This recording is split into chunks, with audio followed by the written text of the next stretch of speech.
नमस्कार, आप देख रहे हैं बहस बिहार की और आपके साथ मैं हूं विवेक। अनलॉक बिहार, रहिए खबरदार, क्योंकि ये जागरूक होने की बात है। नीतीश कुमार के ट्वीट के बाद और भी जागरूक आपको हो जाना चाहिए, लेकिन इस जागरूकता का फायदा आप ही को मिलने वाला है। जिस थर्ड फेज की बात की जा रही है उसे हम वहीं रोक देंगे और जरूरी यह होगा कि जो लॉकडाउन के दौरान जिन नियमों का पालन हमने किया है उसे हम बढ़ाते चलें। तो ये जो अनलॉक करने का फैसला सरकार ने लिया छोटी छूट को लेकर, तो क्या इसके फायदे हैं, क्या नुकसान है, सरकार की क्या चुनौतियां हैं और घर बैठे जो आप लोग हैं, आप लोगों तक वो चुनौतियां कैसी दिखती हैं? क्या आपने सही में उसे चुनौती के तौर पर लिया है कि सरकार ने कहा अनलॉक और आप निकल पड़े घूमने? ऐसा नहीं है। हमारे साथ प्रेम रंजन पटेल हैं, प्रवक्ता बीजेपी से, प्रेमचंद सिंह हैं, नेता जाप से, विनय चौधरी विधायक जेडीयू से, कुंतल कृष्णा प्रवक्ता कांग्रेस से। सभी का बहुत बहुत स्वागत है एक एक कर। और सबसे पहले प्रेम रंजन पटेल जी से हम बात करेंगे। प्रेम रंजन पटेल जी, अनलॉक तो हो गया लेकिन अभी कई चीजें लॉक है और सबसे बड़ी की सावधानी लोगों को ही रखनी है, सपोर्ट लोगों का ही है, जिस वजह से हम इस अनलॉक तक पहुंचे हैं। लेकिन गैप सिर्फ हफ्ते भर का है, इसके बाद फिर से बैठक होगी। विवेक जी, आपने देखा है कि ये जो लॉक किया गया जी, उस लॉक का जो ऐसे नतीजा सामने आया कि आज किस प्रकार से जो ऐसे संक्रमण का दर कमता चला गया। आज कम जो ऐसे 1000 से नीचे जो है आ गई। पटना शहर का जो ऐसे 100 से नीचे आ गया। अब जांच हो रहा है, लाखों से ऊपर में हो रहा है, लेकिन संक्रमण का दर बहुत कम हो गया, लोग ठीक हो रहे हैं, बेहतर हो गया। तो इसका नतीजा आया। लेकिन अचानक एक बार जो है से अनलॉक कर दीजिए तो फिर कहीं उसी परिस्थिति में, उसी स्थिति में ना आ जाए। इसलिए धीरे धीरे अब जो 2 बजे तक थी, आपने देखा था कि 2 बजे तक सरकारी कार्यालयों में 25% के साथ उपस्थिति के साथ खोलने का था। हाँ। लेकिन अब इस जो अनलॉक हुआ है, इस अनलॉक में 4 बजे तक, यानी कि सरकारी और निजी संस्थानों में भी 50% उपस्थिति के साथ जो है खोला गया है। दुकानें अब 5 बजे तक खुलेगी और 7 बजे के बाद जो है कर्फ्यू, जो है नाइट कर्फ्यू रहेगी। तो ये क्राइसिस मैनेजमेंट की जो बैठक हुई उसमें क्या रिपोर्ट क्या दी गई? जो घटते हुए आंकड़े हैं उन आंकड़ों को रखा गया और जो मरने का परसेंटेज है, जो लोगों की मौत हो रही है उनका परसेंटेज, उसे ध्यान में रखा गया। और ये जो निजी वाहनों को इजाजत दी गई है, वो कंसेप्ट क्या है? सरकार इसके पीछे क्या सोच रही है? क्या उन लोगों के लिए ज्यादा मुफीद रहेगा जो दफ्तर जाएंगे? पहले भी ऐसा ही हो रहा था, कोई पास की जरूरत नहीं होती थी। नहीं, क्राइसिस मैनेजमेंट जो बैठक करती है तो वो जिलों से रिपोर्ट लेती है और जिलों से रिपोर्ट के बाद जिलाधिकारी से, एसपी से, सब लोगों से, अधिकारियों से बात कर करके और उसके बाद वो नतीजे पर पहुंचती है और वो पूरी रिपोर्ट्स रखती है। जब बैठक होती है क्राइसिस मैनेजमेंट की, उस रिपोर्ट के आधार पर दिया गया कि संक्रमण कम गया। कई ऐसे जिले हैं जहां एक भी कोई संक्रमण नहीं निकला है, आज भी जांच में नहीं निकला है, कल भी जांच में नहीं निकला है।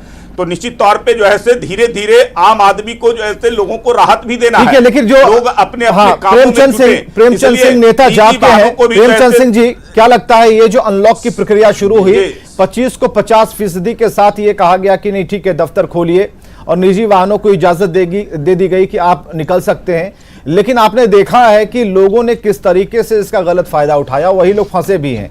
तो हम जानना चाहेंगे प्रेमचंद सिंह जी, जो सरकार ने जो समीक्षा की उस बात से आप सहमत हैं? इस फैसले के साथ हैं आप?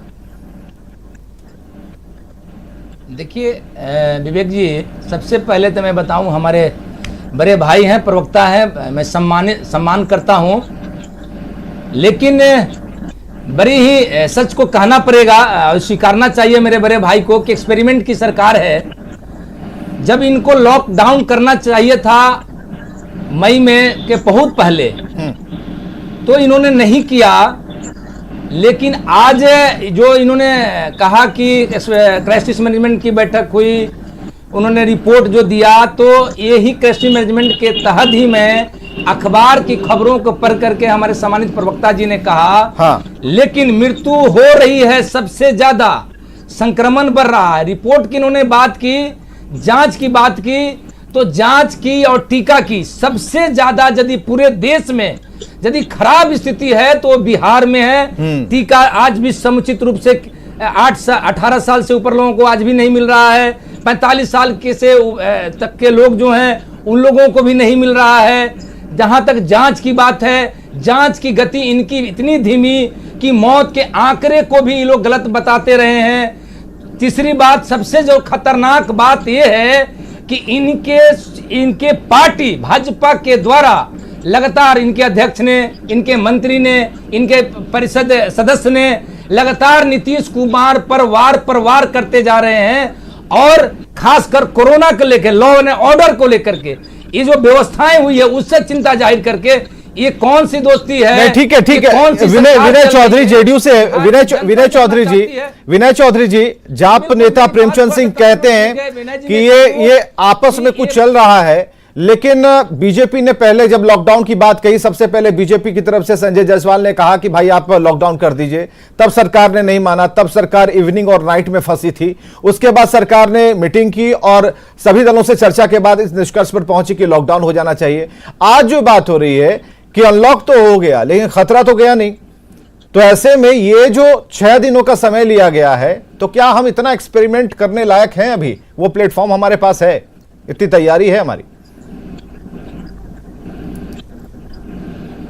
लॉकडाउन समस्या का समाधान नहीं है, ये सबसे पहले हम लोगों को समझनी पड़ेगी।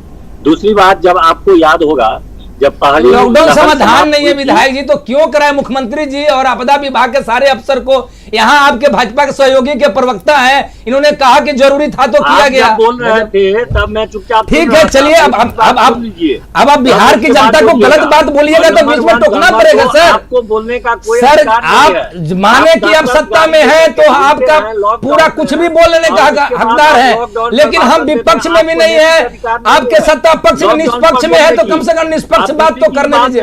धन्यवाद, बोलिए बात रख लीजिए, रखिए। जब पहली लहर समाप्त हुई थी तो आदरणीय मुख्यमंत्री नीतीश कुमार ने हर समय हर जगह कहा कि यह समाप्त नहीं हुआ है और इसके लिए हम लोगों को सावधानी रखनी पड़ेगी। हम लोगों को मास्क पहन करके सामाजिक दूरी जो 2 फीट की है वह दूरी रख करके काम चलाना पड़ेगा। आज भी अनलॉक हुआ है, होने से कुछ नहीं होगा। और अभी यह कह देना कि यह कोरोना समाप्त हो गया, यह बेईमानी होगा। इसके लिए हमको अभी से भी आपको मास्क पहनना पड़ेगा, 2 फीट की दूरी रखनी पड़ेगी। और इसके साथ ही आप किसी को लॉकडाउन बंद करके कितना दिन तक आप रखे रहिएगा? मुख्यमंत्री जी ने जो उस समय में जो लॉकडाउन लगाने में जो आप ही लोग कर रहे हैं कि हमारा विलंब हुआ, वो हमने तो परिस्थिति जन किया कि आप लोग से अपने आप घर में चले जाएं ताकि लॉकडाउन नहीं लगाना पड़े और आप काम करते रहते हुए भी आप अपना लेकिन विनय जी, लोग आपकी बातों को समझ नहीं पाए ना। अब तो आपके लिए एक बड़ी चुनौती है कि आपने अनलॉक भी कर दिया, अब लोगों को जागरूक भी करना है। कई बातें इसमें हैं, आपके लिए चुनौतियां तो ढेर सारी हैं।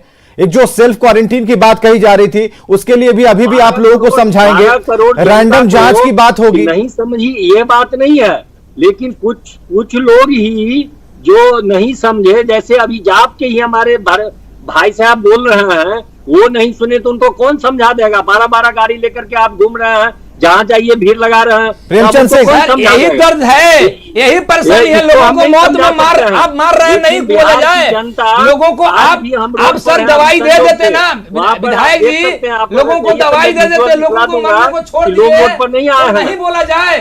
ये अपराध है, गजब आप बात करते हैं विधायक जी। आप सुइया दे देते, रेमडेसिविर दे देते, ऑक्सीजन पहुंचा देते, लोगों को इलाज के लिए 12 गाड़ी ले जाने की क्या जरूरत है? आप अकेले गाड़ी के लेकर के चलते, आप अकेले लेकर के गाड़ी चलते तो लोग बेहतर ढंग से भी आपकी बात तब पर भी समझ लेते। उसके लिए 12 गाड़ी लेकर के चलने की जरूरत नहीं है। सुनिए ना, आप 8 गाड़ी की बात कर रहे हैं, इस पर आप बेकार कर रहे हैं। आपकी बिहार की जनता इसके लिए आपको माफ नहीं करेगी।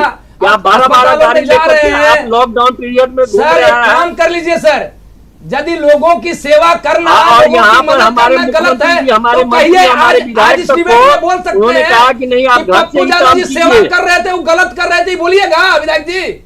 जो ये आप लॉकडाउन पर आप लोग को बोलने का कोई अधिकार नहीं बनता है। हमको नहीं आप बनता है। 12 गाड़ी लेकर के चल रहे हैं। सर आप जी, जानकारी दे दिए, उस पर आप कार्रवाई होगी, विधायक उसमें कौन ऐसी बात जी, है। लेकिन आप 12-13 गाड़ी कहाँ देख लिए, हम तो नहीं लॉकडाउन पता। का धज्जी ठीक है, ठीक है। उस पर क्या आप बोलिए। ठीक है, नहीं नहीं, अगर कोई 12-13 गाड़ी लेकर जा रहा है तो अब प्रशासन तो आप ही का था, विनय चौधरी जी। ठीक है, कुंतल कृष्णा हमारे साथ, विधायक जी। ठीक है, कुंतल कृष्णा विधायक जी, तीसरी लहर के रोकने का क्या व्यवस्था कर रहे हैं, बताइए। हमारे था, लेकिन आपका क्या कर्तव्य था?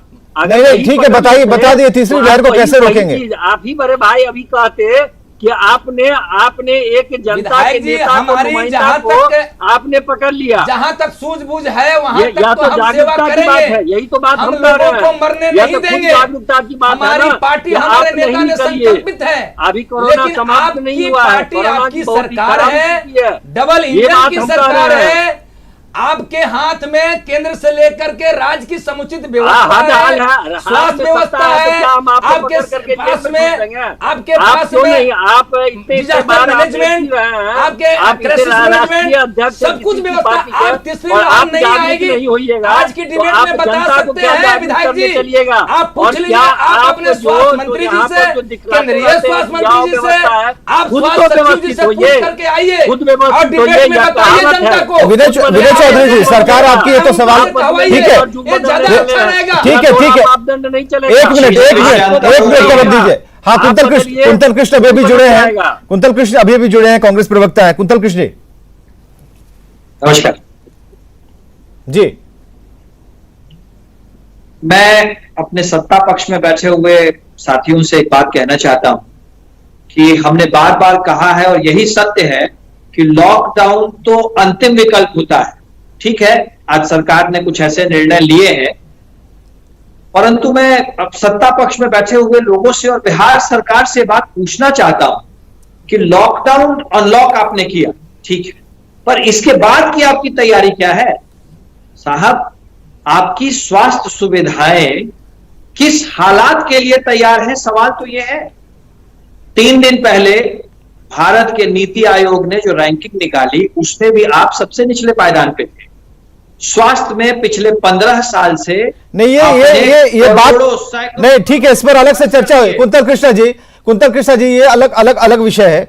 नीति आयोग की रिपोर्ट पर हमने बहस कर ली है, ठीक है। मेरी बात पूरी होने दी जाए। हाँ, बोलिए। मेरी बात पूरी होने दी जाए।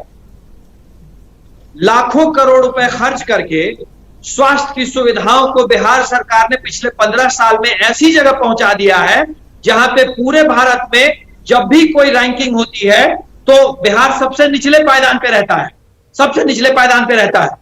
तो इस बात पे मैं कहना चाहता हूं कि बिहार सरकार इस बात को कृपया गंभीरता से ले। इस कोविड काल में बिहार सरकार ने जो भी तैयारी करने की घोषणा की है, मतलब अनलॉक से आप खुश नहीं है कुंतल कृष्णा जी? अनलॉक से आप खुश नहीं है? नहीं, अनलॉक होना जरूरी है। विधायक जी, सरकार में है, होना जरूरी है। पूछ लीजिए विशेष पैकेज, विशेष दर्जा क्या मिल सकता है? आप नीति आयोग की रिपोर्ट पर कर रहे हैं। अनलॉक करने की बात नहीं है, सिर्फ अनलॉक करने की बात नहीं है। अनलॉक करने के बाद जिंदगी को वापस पटरी पे लाने के लिए बिहार सरकार की क्या तैयारी है? सिर्फ घोषणाओं पे चलने वाली है सरकार, ठीक है, भ्रष्टाचार में। ठीक है, प्रेम रंजन पटेल इसका जवाब देंगे। प्रेम रंजन पटेल जी। विवेक जी, हाँ। अब वो प्रवक्ता हैं कांग्रेस के, इतना भी ज्ञान नहीं है उनको। कल ही प्रधानमंत्री जी ने घोषणा किया है और उन्होंने कहा कि 75% हम 18 वर्ष तक के सारे उम्र के लोगों को, सभी को हम मुफ्त में टीका लगाने का, वैक्सीकरण करने का काम करेंगे। 75% जो वैक्सीन तैयार होगा वो केंद्र सरकार खरीदेगी और राज्यों को देने का काम करेगी। हम नवंबर महीने तक लोगों को सुन रहे हैं, दीपावली और जब पीठ थपथपाने की बात आती है तो माननीय नरेंद्र मोदी प्रधानमंत्री थपथपाने लगते हैं।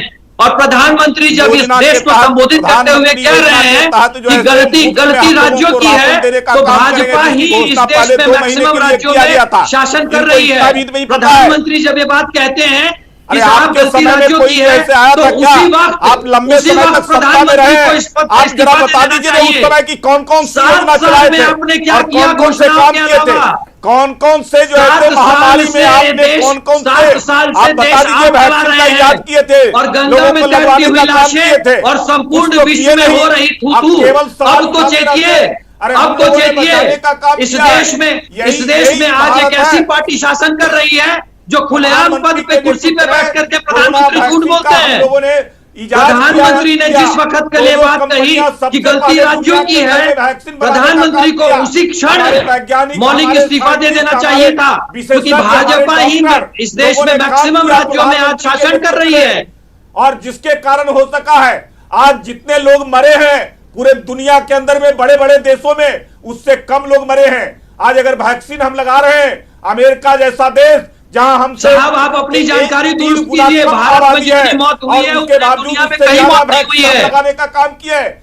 आप बताइए जो ऐसे ये बताइए आप जो ऐसे सारा प्रधानमंत्री के सारे भाषण और सरकार के सारे काम के बाद आज भी देश में मात्र 10% लोगों को वैक्सीन लग पाई है। ये मोदी हाँ विनय चौधरी जी, विनय चौधरी जी, विनय चौधरी जी, विपक्ष तैयारियों से संतुष्ट नहीं है। विपक्ष का कहना है कि बहुत सारे काम बाकी रह गए, ऐसे में अनलॉक कर दिया आपने। गाँव भेज रहे हैं, मोबाइल वैन भेज रहे हैं, लोग भाग रहे हैं, वैक्सीन देवेंद्र पटेल जी एक मिनट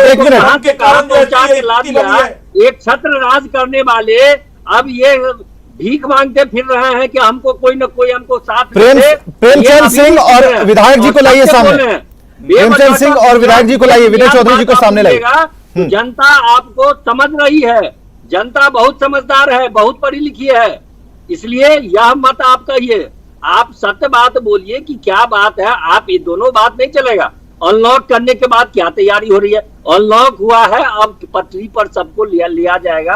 अनलॉक की इसमें क्या तैयारी करनी है? आप ही बता दीजिए कि इसमें क्या करनी है। प्रेमचंद सिंह जी, हमने तो अनलॉक किया, हमने सबको बताया कि आप इसके बाद 50% के साथ सरकारी ऑफिस खुले रहेंगे। हमारी बिना तैयारी के मैंने ये क्या और देश और राज्य की सरकार ये बात हमारे बड़े भाई बता रहे थे कि प्रधानमंत्री जी ने 75% फ्री में। नहीं, विनय चौधरी ने जो कहा वो उस बात पर आइए। विनय चौधरी ने कहा कि ठीक है अनलॉक हुआ है, अभी हम इसे रजिस्टर कर रहे हैं, देख रहे हैं, एक हफ्ते के बाद फिर से मीटिंग होगी, और आप तैयारियों की बात कर रहे हैं। तो क्या विनय चौधरी जी तैयारियों की बात हम नहीं करें कि इस एक हफ्ते में क्या ऐसा हो जाएगा? हमारी जानकारी में कुछ तो डालिए आप लोग। देखिए विवेक जी, ये सरकार की उपलब्धि इतना जान समझ लीजिए कि पिछले कोरोना में मजदूरों को कैसे मार रहे थे, कैसे आपको याद होगा वो दिन, आदमी भूला नहीं है। ये महामारी आप गलत सड़कों पर लोग मर रहे थे, लोग सड़कों पर मर रहे थे, ट्रेन से कट रहे थे। आप समझिए इनकी तैयारी क्या ही समीक्षा करेंगे? ये भाग और भगवान के भरोसे ये आज लोग जनता को अपने हालात पर लोग मजबूर छोड़ दे रहे हैं, रखने का काम किया। नहीं कर सकते कि हम हालात का जायजा ले रहे हैं कि जो जहां है वही रहिए, पूरी तो वैश्विक जहां रूप थे से वहां ये पर जरूरी रख रहे था। थे। पूरी दुनिया निर्णय हुआ कि पहले सबको लाया जाए, इस बीमारी चलिए इतना तो तय है कि अनलॉक अगर बिहार हुआ है तो वो सबके फायदे की चीज है। धीरे धीरे ही सही हम उस पटरी पर आने की कोशिश करेंगे। आप जितने भी गेस्ट हमारे साथ जुड़े, अपनी अपनी बात है, पक्ष और विपक्ष में धारदार बहस होनी चाहिए, लेकिन जो मानवता के नाते जो सही कदम है उसे सपोर्ट भी करने की जरूरत है। बहुत बहुत शुक्रिया आप सभी का आने के लिए, चर्चा में शामिल होने के लिए। और एक बड़ी खबर आ रही है बांका से, जहां मदरसा विस्फोट में जख्मी इमाम की मौत हो गई है। बड़ी खबर इस वक्त की, मदरसा विस्फोट में जख्मी इमाम की मौत हो गई है। जख्मी इमाम अब्दुल सत्तार मोबीन की मौत हो चुकी है। गांव के बाहर कार से उसका शव मिला है। नवटोलिया मदरसा में विस्फोट जिसकी खबर हमने दिखाई आपको, और पूरा ही मदरसा जिसकी छत ध्वस्त हो गई। तो ये बड़ी खबर इस वक्त की, और इससे जुड़ी हुई जो बड़ी जानकारी है कि उस मदरसे में जो इमाम जख्मी हुआ था उसकी मौत हो गई है। नाम बताया जा रहा अब्दुल सत्तार मोबीन, जिसकी मौत हुई, और गांव के बाहर एक कार से उसका शव मिला है। यह बड़ी खबर है। हालांकि आप तस्वीरों को देख पा रहे हैं कि जेसीबी को बुलाया गया है ताकि जो मलबा है उसे वहां से हटाया जा सके। जो उस जगह के लोग हैं, आसपास के लोग हैं, उनसे जानकारियां पुलिस इकट्ठा कर रही है। एफएसएल की टीम ने यह माना है कि बारूद से विस्फोट हुआ है, और इतना बड़ा विस्फोट कि किसी भी भवन का जो छज्जा है, पूरी छत है, वो ध्वस्त हो जाता है। तो कुल मिलाकर अगर देखें तो एक बड़ी घटना है। इसके पीछे के सभी तथ्यों को तलाशने में पुलिस जुटी हुई है, और गांव के बाहर से एक कार से शव मिला है अब्दुल सत्तार मोबिन का, जो बताया जा रहा है कि इस मदरसा विस्फोट में यह जख्मी हो गया था। इमाम है ये, और इसकी मौत हुई कैसे हुई, गांव के बाहर कार से कैसे शव मिला, कितनी दूरी पर मिला, इन सभी तथ्यों की जानकारी पुलिस ले रही है। एफएसएल की टीम जांच में जुटी है और एक एक नमूनों को बड़े ही सहजता के साथ एफएसएल की टीम वहां से इकट्ठा कर रही है। तो इस वक्त की बड़ी खबर हम आपको बता रहे हैं बांका से, जिसमें जो बड़ा अपडेट है वो ये है कि नौटोलिया मदरसा में जो विस्फोट हुआ, जो छत गिरी, उसमें एक व्यक्ति के बारे में जानकारी मिली है जिसका नाम है अब्दुल सत्तार, जिसकी मौत हो गई है। लेकिन बड़ा सवाल यह है कि गांव के बाहर एक कार से शव मिला है। एफएसएल की टीम पहुंची है और अभी पूछताछ जारी है। हालांकि उसके बारे में भी पुलिस जानकारियां इकट्ठी कर रही है। जैसे ही घटनास्थल पर एसपी पहुंचे थे, उन्होंने जानकारियां दी, लेकिन उन्होंने कहा था कि अभी कुछ भी हम नहीं कह सकते, और जैसे ही एफएसएल की टीम पहुंचेगी तब हम बताएंगे आपको कि आखिर कैसे विस्फोट हुआ और यह विस्फोट क्या था, क्या गैस सिलेंडर जैसा कुछ था या फिर बारूद था। तो एफएसएल की टीम ने यह क्लियर किया है, साफ किया है। और नागेंद्र हमारे साथ, हमारे सहयोगी नागेंद्र, क्या अपडेट है इस वक्त की? नागेंद्र, आप हमें सुन पा रहे हैं? जी जी जी, क्या अपडेट है अभी? देखिए, जब से इमाम मोहम्मद अब्दुल सत्तार मोबिन के यहाँ पे चाचा है और उनका कहना रहा, न्यूज 18 से एक्सक्लूसिव बातचीत में कहा है कि विस्फोट के बाद यहाँ गांव से नौटोलिया से उनको खबर मिली थी कि आपके जो भतीजा और जो इमाम है वो काफी गंभीर रूप से जख्मी है और उनको भागलपुर इलाज के लिए ले जाया गया है। उस समय से उनकी खोजबीन पुलिस भी कर रही थी, और लेकिन थोड़ी देर पहले एक कार से उनके शव को लाया गया और गांव से बाहर उनके शव को नीचे जमीन पे रख के और वो कार फरार हो गई। फिलहाल जब पुलिस को सूचना मिली कि इमाम का शव यहाँ पे ला के रखा गया है, तो फिलहाल पुलिस अपने कस्टडी में शव को ले ली है और अब कयास का दौर जारी है कि जब इमाम की डेथ हो गई है तो हो सकता है कि और लोग इस विस्फोट में जख्मी हुए हों, और पुलिस गांव में घर घर तलाशी ले रही है कि कहीं किसी घर में जख्मी लोगों को छुपा के तो नहीं रखा गया है। और पुलिस का अब डायरेक्शन चेंज हो गया है, पुलिस अब खोजबीन में लगी हुई है कि अगर एक की मौत हुई है तो हो सकता है कि विस्फोट के समय और लोग हों और लोग भी जख्मी हुए हों। चलिए, बहुत बहुत शुक्रिया नागेंद्र इन तमाम जानकारियों के लिए। लेकिन एफएसएल की टीम जो वहां पहुंची थी, क्या जानकारियां एफएसएल की टीम और उसके अधिकारी दे रहे हैं, ये भी हम आपको दिखा रहे सुना रहे हैं। वैज्ञानिक अनुसंधान, वैज्ञानिक पद्धति से हर बिंदुओं पर अनुसंधान किया गया है। वैज्ञानिक पद्धति द्वारा डॉग स्क्वाड का भी हमने प्रॉपर यूज किया है, और जितने भी एविडेंसेज अभी तक कलेक्ट हुए हैं वो फर्दर एनालिसिस के लिए फॉरेंसिक लैब भेजा जा रहा है। आईओ को प्रॉपर गाइडेंस करते हुए और दिशा निर्देश जारी किया गया है कि उसको कोर्ट से परमिशन लेने के बाद सैंपल को फॉरेंसिक लैब भेजा जाए। फर्दर इन्वेस्टिगेशन और अनुसंधान के बाद जो जांच रिपोर्ट है उसको आने के बाद पता चलेगा कि क्या इसके पीछे वजह है। तो एफएसएल की टीम ने कहा कि रिपोर्ट आने के बाद पता चलेगा कि आखिर कैसे विस्फोट हुआ, इसमें जो लोग शामिल हैं इसके बारे में पुलिस अपनी तरफ से पता लगा रही है।